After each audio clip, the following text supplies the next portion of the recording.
Hello, everybody, again, and welcome to another episode of DTV, the Digital Transformation Channel. My name is Leila Modarres, and I'm pleased to welcome you today.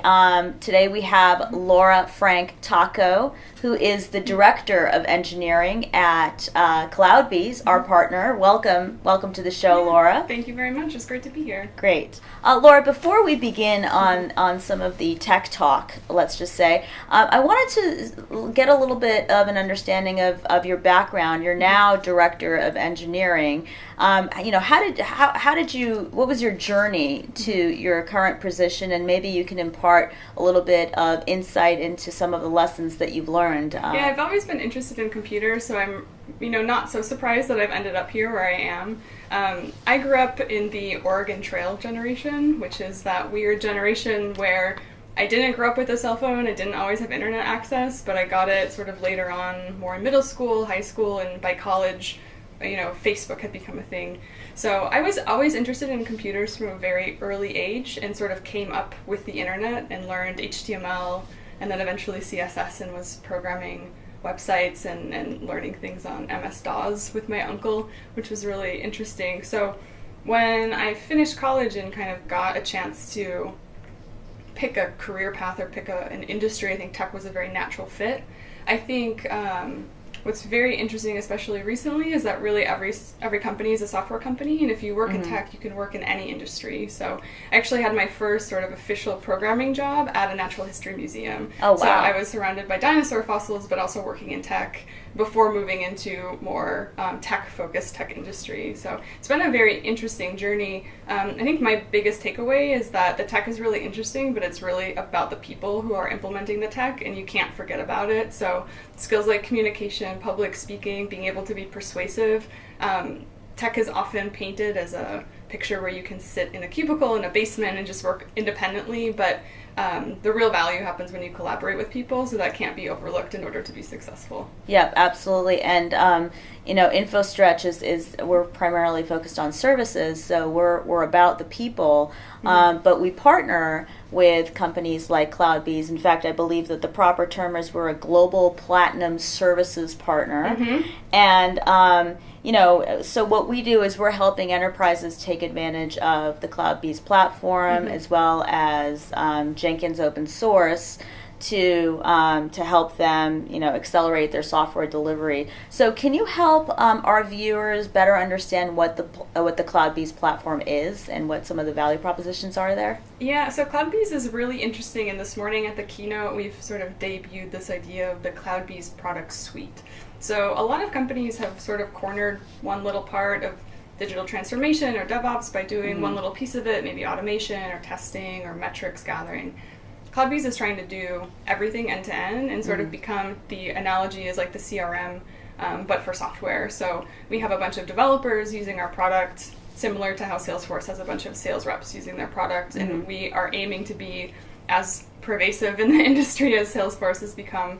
So I think CloudBees has a very unique position in enabling everything end to end and not just focusing on one piece. So if you need to focus on automation and testing and making sure that your code is being shipped reliably, CloudBees can help you do that. If you want to run it on-premise or in the cloud, we have different products to do that, either CloudBees Core or CodeShip, which is the product that I work on specifically. Okay. You can also do metrics and analytics and measuring how much improvement you're making with CloudBees DevOptics. So there's really a huge range of benefit that you can get from the CloudBees product suite.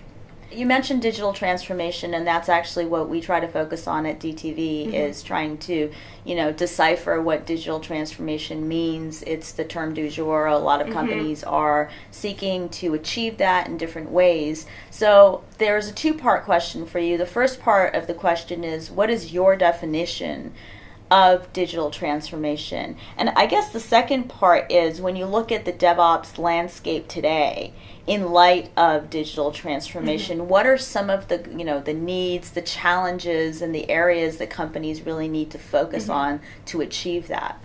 Yeah, digital transformation is such a hard thing to define, because to me it's really just about a journey, and any company can be on any phase of that journey, and it can still be digital transformation. And I often think terms like digital transformation or cloud native are kind of tossed around as a way to make you feel bad about what you're not doing and not celebrate what you have done already. Right. So, that's a good point. If you're using Excel sheets to track your deployments and you move to using even an old, legacy system that's automating some part of it, great, you're on your way. That is a digital transformation. So for me, digital transformation is really about replacing some of that friction and some of the more manual processes by taking advantage of automation, moving things onto maybe infrastructure that you don't have to manage yourself, and taking advantage of the cloud ecosystem in order to enable that and in order to get a little bit more value and help your employees, your developers, the people who are being really creative and trying to add value to your product, just let them work in the best way that they can instead of focusing their energies on systems or processes that maybe aren't very efficient. Right, absolutely. And as you know, InfoStretch, we have a heavy focus on DevOps, but also testing. And so I'm curious with the increase in focusing on areas like virtualization or digital architectures or cloud migration, as you've pointed out, amongst enterprises. What are some of the key differences in testing today, versus in the past that you may have observed in your experience? Yeah, what I love about testing today is that developers can really own it, and I think there are no better people to test the software than the ones who write it. Right. Because it really makes them feel ownership over that quality and not say, oh, I'm just going to throw this over the fence or over the wall and let someone else take care of it. So developers now are able not only to write the tests, but also control the platform that the tests are run on.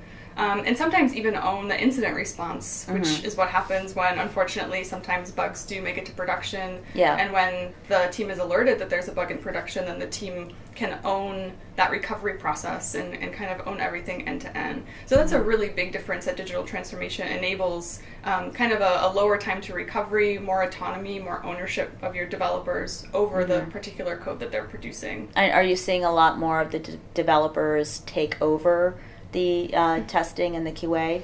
Yeah, I think in a lot of organizations, even CloudBees is a pretty medium-sized, I would say. We're not a large enterprise, but we have, internally we like to practice what we preach and drink our own champagne, as it were. Yes. So, for example, my team at CodeShip, we write our own tests. We don't have a separate QA team. It's all of that responsibility is absorbed by our engineering team themselves. Right. So they're writing not only unit tests, but also integration tests and making sure that the service quality is as high as it can be before anything gets in front of customers. Right. And are you seeing, automation becoming a lot more prevalent, and then further AI and a lot of the machine learning technologies now becoming more a central part of, the whole SDLC or testing process in particular? Yeah, I think automation definitely.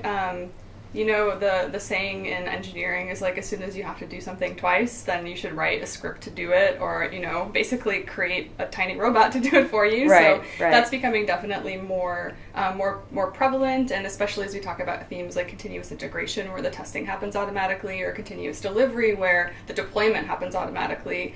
It's just a burden off of your team, and it's really a great thing to have confidence that those systems are doing exactly what they should be doing, and that you have the confidence in your code that goes through those checks before it gets to customers.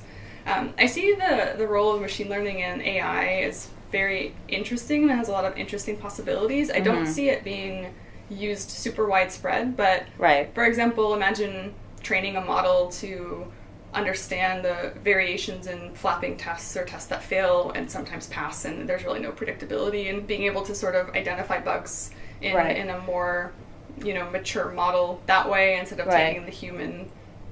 It takes a lot of human time to sort of analyze those problems, and maybe we can throw a little bit of computing power at it. Yeah. Those are some very interesting places that I see AI and machine learning becoming very, very useful. Interesting. Yeah. Okay. Good. Well, this was very insightful. Thank you so much for your feedback. And is there anything else that you feel you'd like to share with the DTV audience? The biggest thing I can say is that wherever you are in your journey, keep going. It may seem like everyone around you is doing 100 times more things than you are, but they were there where you are now, and there's no way to get better unless you're continuing to improve. So really embrace that continuous aspect of continuous delivery, continuous integration, continuous improvement. Yep. And keep going, because there is never, ever, ever going to be a time that you can put everything down and say, I have digitally transformed. It just will not happen. That horizon is always changing. So it's a continuous effort. Don't get discouraged and just keep going. Yeah, great. Well, thank you, Laura. Thank you for your time, and excellent. This was great. Everybody, this concludes this episode of DTV, and we look forward to seeing you next time.